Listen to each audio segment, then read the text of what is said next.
Good morning. Good morning. রোজকার মতো একটু চা তৈরি করে খাই। জীবন তো থেমে থাকবে কি? হাজার দুঃখ কষ্টের মধ্যেও তো চলতে হবে, তাই না?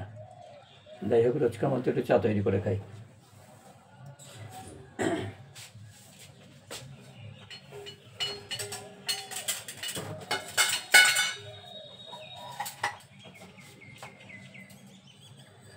একটু চায়ের জল নিয়ে নেই।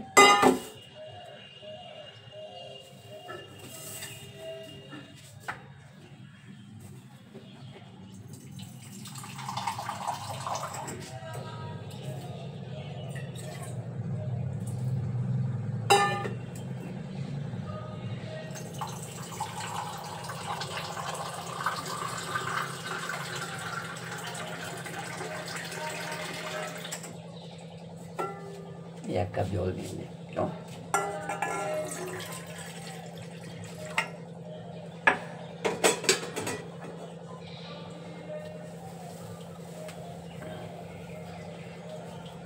এক কাপ জল নিতে হবে। গ্যাসটা জ্বালিয়ে দেই।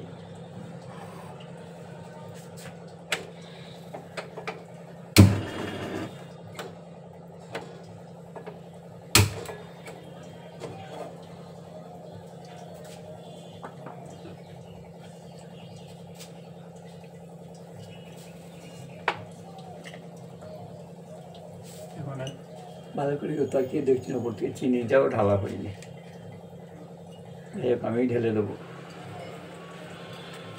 তাহলে মনটা ভালো নেই, আমি জানি সবই।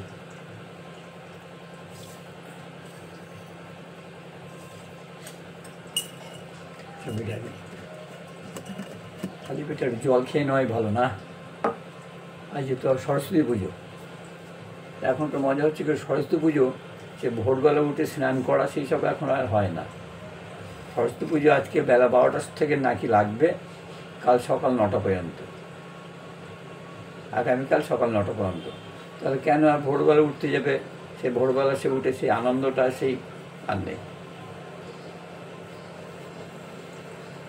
এখনকার দিনে লাইফটাই অন্যরকম হয়ে গেছে। সরস্বতী পুজোও দুদিন, বেলা 12টার পরের তো সরস্বতী পুজো হবে।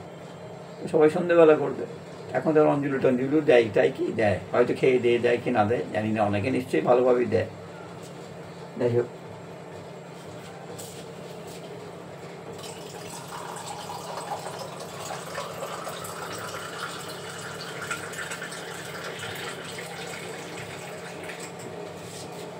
সকাল উঠে খালি পেটে একদম না থাকে এক গিলাসে, এটা কাপ না, তো গেলাস বলাই ভালো, বড়।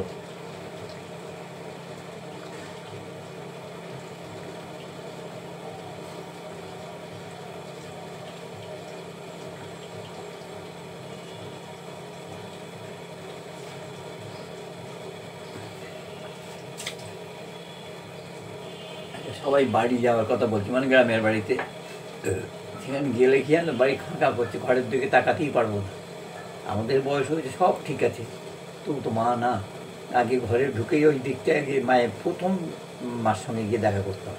আমি একা না, প্রত্যেকেই আমার যা প্রত্যেকটি ভাই বোন নাতি পুতি যারা আছে, নাতিরা আমার মাকে কোনো সময় কেউ ঠাকমা বলতো না, সব দুটো মা। নাতিরা সবাই দুটো মা। হ্যাঁ, ঘরে ঢুকলেই আগে দুটো মার কাছে যাবে, ছেলের রেখে মার কাছে যাবে। এখন গিয়ে দেখবে সেই একদম ঢুকেই দেখবে নেই। মানে সেই সত্যি কথা বলছি কি, যে বাড়ি যাওয়ার সেই যে ইচ্ছেটা, সেই ইচ্ছেটাই আমার চলে গেছে। যেতে হবে, যেতে তো হবেই না। দেখি যাব। কেউ বলছে সোমবারে যেতে, কেউ বলছে মঙ্গলবারে, কেউ বলছে অমুক, দেখা যাক কী করি। আসল কথা, সব কথা তো খুলে সবাইকে বলা যায় না। যাবো বললেই তো যাওয়া যায় না। সেখানে প্রচুর কাজ, প্রচুর কাজ। কামান আছে, শ্রাদ্ধ আছে, নিয়মভঙ্গ আছে, এইসব নিয়েই চলে আর কি।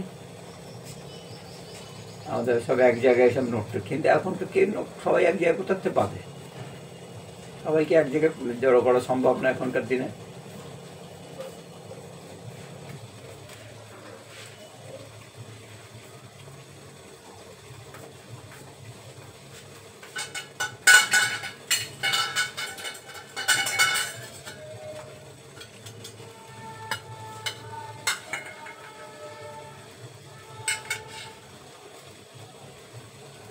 12 তারিখে স্যার এই নিয়মভঙ্গ, 12 তারিখে হচ্ছে, 12 তারিখ পড়ছে নিয়মভঙ্গ, মানে 13 দিনের মাথায় নিয়মভঙ্গ।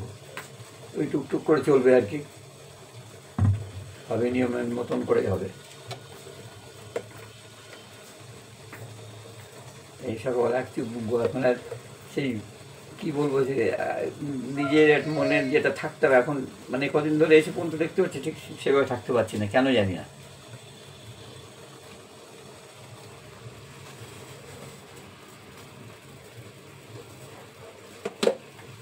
কেন জানি না, সবাই জানে বয়স হয়েছে, প্রত্যেকটা মানুষ জন্মেলে মরিতে হবে, এ কথা সবাই জানে। বয়স হয়েছে, বেশ কষ্ট পাচ্ছিল, সব ঠিক আছে, কিন্তু তবু মানে মারা যাওয়াটাকে মেনে নিতে খুব কষ্টকর, মারা যাওয়াটা মেনে নিতে খুব কষ্টকর।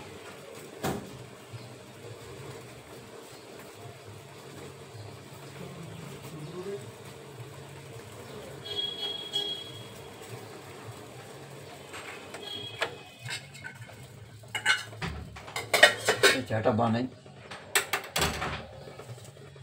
সময় থেমে থাকে না, দুনিয়া থেমে থাকে না, কর্ম করে যেতে হবে, যে যার কাজ করে যেতে হবে,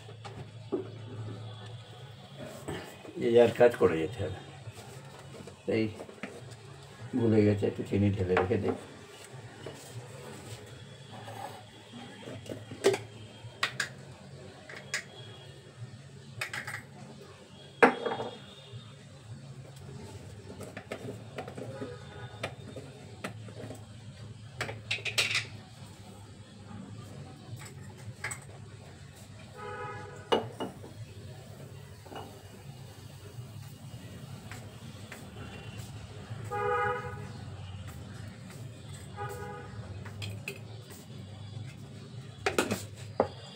সকালবেলাতে আমাকে এটা করে দিচ্ছি তো, কিন্তু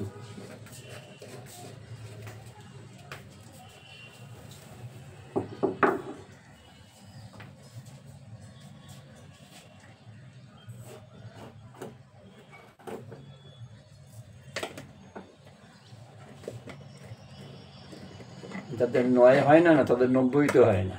আর নিজের থেকে কেউ যদি কারোর জ্ঞান না ফেরে, সে জীবনেও তার কেউ ফেরাতে পারে না।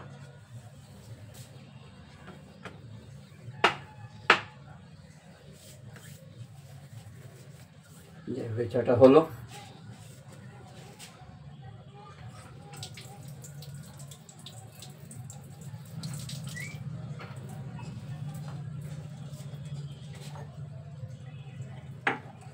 এখন তো খাওয়ার ভিডিও দিতে পারি না, কী খাচ্ছি ওই আজকে হয়তো ভবিষ্যৎ হবে, তা ভবিষ্যৎ আমাদের এখানে মাটির মালসাইটা পাটকাঠি জ্বালিয়ে করার কোনো পরিস্থিতিই নেই, পেতলের হাঁড়িতেই একটু চাল ফুটিয়ে খেতে হবে। তাই প্রতিদিনের এইটুকুই আপনাদের সঙ্গে থাকলাম, ভালো থাকবেন, সুস্থ থাকবেন, পাশে থাকবেন, এইটুকুই আমার চাওয়া। পাশে থাকবেন, কেমন? আপনারাই তো আমার পরিবারের লোক, তা আপনারা যদি পাশে না থাকেন কে থাকবে বলুন? তাই মরতে মরতেও সেখান থেকে ছুটে চলে এসছে এইখানে, সেখানে থেকেই বা কী হবে, মন খারাপ করে। তাই সবার সঙ্গে একটু মাঝে মাঝে খুলে হয়তো লাইভ টাইপ করছে, সবাই দেখছে, কিন্তু কত ওটা মনের খিদে মেটাচ্ছে, আর কিচ্ছু না। নমস্কার, ভালো থাকুন।